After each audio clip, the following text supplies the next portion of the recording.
Revolución Mexicana fue un conflicto armado que tuvo lugar en México, dando inicio el 20 de noviembre de 1910. Históricamente suele ser referido como el acontecimiento político y social más importante del siglo XX en México. Antecedentes.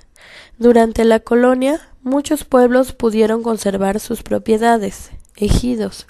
Con la ley del Lerdo se declararon baldías las propiedades y se ordenó que se hicieran parcelables. Esto fue una estafa. Para 1910, menos del 1% de las familias en México poseían o controlaban las tierras cultivables. Los pueblos agricultores pagaban altos impuestos. Algunos indígenas se rebelaron contra el gobierno.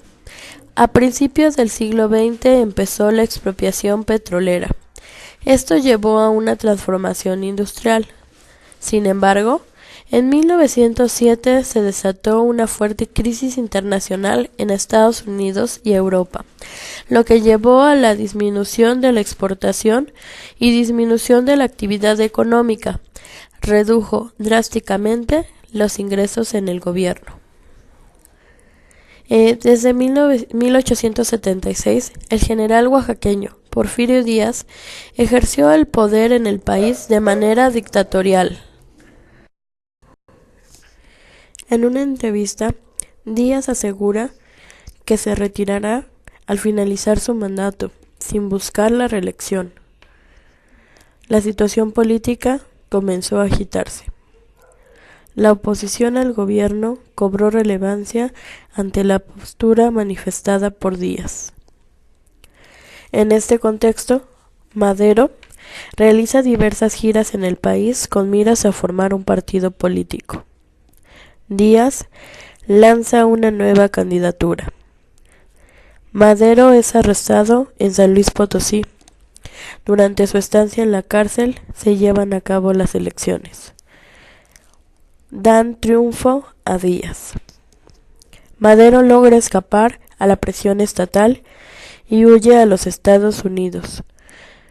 Desde San Antonio proclama Plan de San Luis. En este llama a tomar en armas contra el gobierno de Díaz el 20 de noviembre de 1910. El conflicto armado tuvo lugar en primera instancia al norte del país y posteriormente se expandió a otras partes del territorio nacional. Una vez que los sublevados ocuparon la ciudad de Juárez, Porfirio Díaz presenta su renuncia y se exilia. Se realizan nuevas elecciones, dando como resultado la elección de Madero. Desde el comienzo de su mandato tuvo diferencias con otros líderes revolucionarios que provocaron el levantamiento de Emiliano Zapata y Pascual Orozco contra el gobierno maderista.